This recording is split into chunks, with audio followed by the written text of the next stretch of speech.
Almaniyada təhsil brendi niyə bu qədər güclüdür? Hamı Almaniyadan danışır, amma Almaniyada təhsil sadəcə bir diplom deyil. Almaniyada təhsil bir sistemdir. Dəqiqliyin, intizamın və keyfiyyətin birləşdiyi bir sistemdir. Əgər biz Almaniyanın iqtisadiyyatını və universitetlərdəki təklif olunan ixtisasları araşdırsaq, biz görə bilərik ki, universitetlər konkret olaraq iş yerlərinə uyğun kadrlar hazırlayırlar.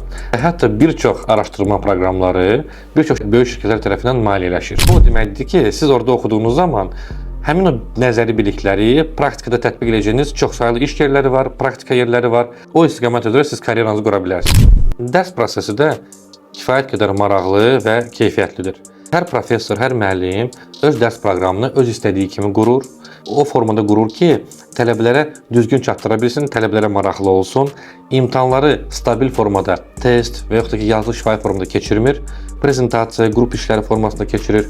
Bundan əlavə də siz öz dərs proqramınızı özünüz qura bilərsiniz. Mən bu semestr hansı fənni keçmək istəyirəmsə, o fənnə qeydiyyatdan keçib o fənni oxuyuram. Yəni, dərs proqramı əzbərçilik üzərində qurulmuyub. Siz o dərsdən maksimum faydalanırsınız və zövq alırsınız. Təhsilin keyfiyyətli olması ilə yanaşı, təhsil Almaniyada çox əlçatandır. Yəni, siz semestrə maksimum 200-300 avro ödəməklə bu təhsili əldə edə bilirsiniz. Daha sonra orada qalıb və işləyə bilirsiniz. Hətta elə universitet var ki, semestri 85 avrodur, yəni 170 manatdır.